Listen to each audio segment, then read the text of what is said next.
السلام علیکم ورحمۃ اللہ وبرکاتہ۔ بسم اللہ والصلاۃ والسلام علی رسول اللہ، اما بعد۔ ریاض الصالحین کے 10ویں باب کی آخری حدیث کا نمبر 94 نمبر حدیث ہے۔ عنہ ان رسول اللہ صلی اللہ علیہ وسلم قال یوم خیبر۔ عنہ سے مراد پچھلی حدیث کی طرف یہ ضمیر لوٹ رہی ہے۔ پچھلی حدیث کے راوی سیدنا ابو ہریرہ تھے، تو اسی لیے یہ حدیث بھی سیدنا ابو ہریرہ رضی اللہ عنہ روایت کر رہے ہیں کہ رسول اللہ صلی اللہ علیہ وسلم نے خیبر کے دن فرمایا لَأُعْطِيَنَّ هَذِهِ الرَّايَةَ رَجُلًا يُحِبُّ اللَّهُ وَرَسُولُهُ، میں یہ جھنڈا ایسے شخص کو دوں گا جو اللہ اور اس کے رسول سے محبت رکھتا ہے۔ یفتح اللہ علی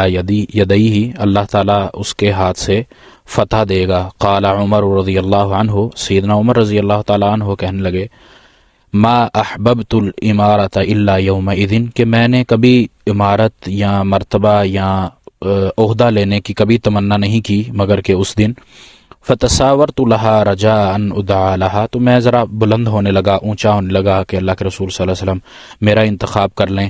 اور مجھے اس چیز کا شرف بخشا جائے جو اللہ کے نبی علیہ الصلوۃ والسلام نے پیچھے ذکر کیا، اور اس شرف کو میں حاصل کر لوں۔ فدعا رسول اللہ صلی اللہ علیہ وسلم علی بن ابی طالب رضی اللہ عنہ، نبی علیہ الصلوۃ والسلام نے سیدنا علی بن ابی طالب رضی اللہ تعالیٰ عنہ کو بلایا، انتخاب کیا ان کا۔ فاعطاہ ایاہا، تو آپ علیہ الصلوۃ والسلام نے ان کو وہ جھنڈا دیا۔ وقالا، اور فرمایا امشی ولا تلتفت، چلو اور کسی کی طرف نہ دیکھو، کسی طرف دھیان نہ دو، حتی یفتح اللہ علیک، یہاں تک کہ اللہ تعالیٰ تمہیں فتح نہ دے دے۔ فصار علی رضی اللہ عنہ شیئا، تو سیدنا علی رضی اللہ تعالیٰ عنہ کو جب یہ جھنڈا مل گیا تو وہ چل پڑے، پھر ٹھہر گئے۔ ثم وقف، پھر ٹھہر گئے۔ ولم یلتفت، تو کسی طرف انہوں نے توجہ نہیں کی، جب وہ چلنے کے بعد تھوڑا سا رکے تو کسی کی طرف دیکھا نہیں،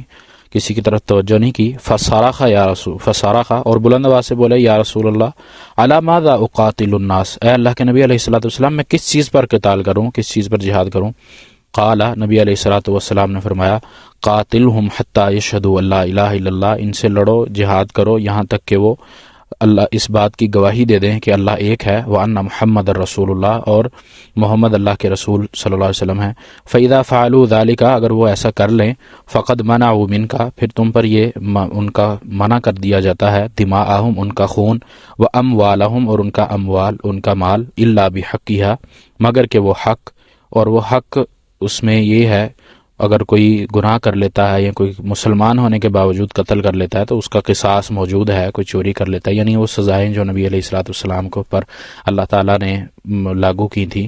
بتلائی تھی کہ یہ اس امت کی سزائیں ہیں، اگر کوئی اس طرح کا جرم کرتا ہے تو وہ اس کا حق موجود ہے، اگر کوئی ایسا کرے گا تو وہ اس سے حق لیا جائے گا۔ پھر اس کے علاوہ اگر وہ اللہ کی گواہی دیتے ہیں کہ اللہ ایک ہے اور نبی علیہ الصلوۃ والسلام کو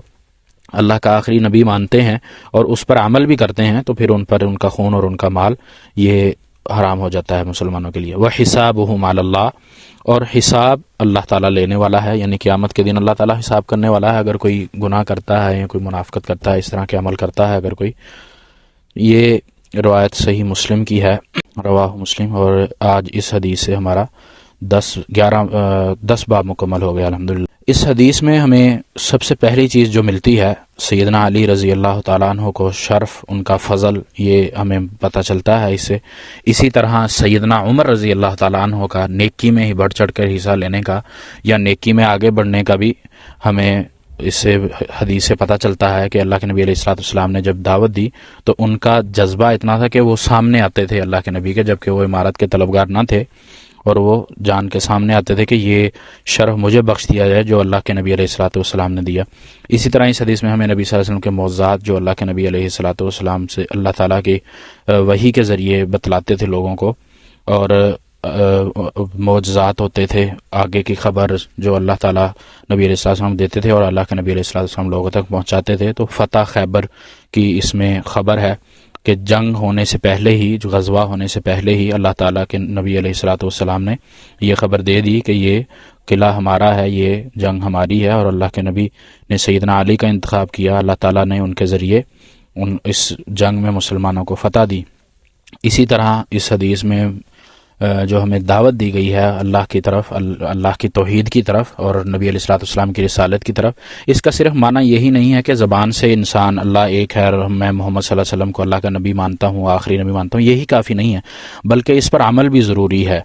اس پر عمل کرنا ضروری ہے۔ عمل یہی ہے کہ شریعت اسلامیہ نے جو انسان کے لیے معاملات، عبادات مقرر کی ہیں، اس پر رہ کر وہ اپنی اطاعت کو ثابت کرے کہ میں اس کی اطاعت کرتا ہوں، تب وہ اس کا معنی اور مفہوم عملاً ظاہر کرتا ہے، اور عملاً جب تک وہ نہیں کرے گا زبان سے کہنے کا اس کو فائدہ نہیں ہوگا۔ اسی طرح اس حدیث سے ہمیں جہاد کی فضیلت بھی پتہ چلتی ہے، جہاد کی برکتیں بھی پتہ چلتی ہیں کہ اسلام نے جو مسلمانوں کو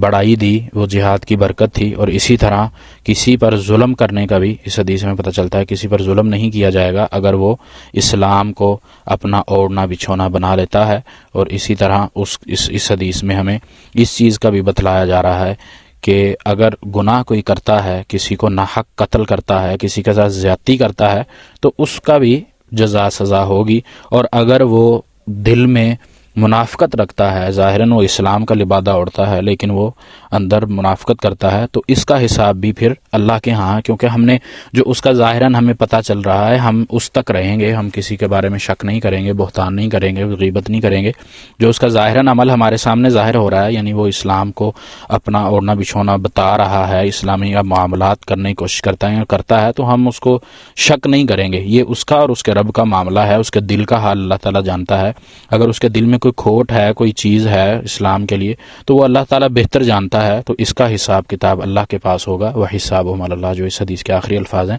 بے شک کہ اللہ تعالیٰ بہتر حساب لینے والا ہے اور جلد حساب لینے والا ہے۔ اللہ تعالیٰ سے دعا ہے کہ اللہ تعالیٰ ہمیں صحیح سمجھ کر عمل کرنے کی توفیق عطا فرمائے، اور ہمیں شریعت اسلامیہ میں مکمل رہتے ہوئے اپنی زندگی گزار کر آخرت سنوارنے کی توفیق دے۔ آج الحمدللہ ہمارے 10 باب مکمل ہو گئے ہیں، ہم نے جو پڑھا سنا اور جو دوسروں تک پھیلایا، اللہ تعالیٰ اس پر ہمیں بھی اور سننے والوں کو بھی اور آگے پہنچانے والوں کو سب کو باعث خیر رکھے، اجر کا اس کا دے، اور اس پر عمل کرنے کی توفیق عطا فرمائے۔ وما توفیقی الا باللہ، علیہ توکلت و الیہ انیب۔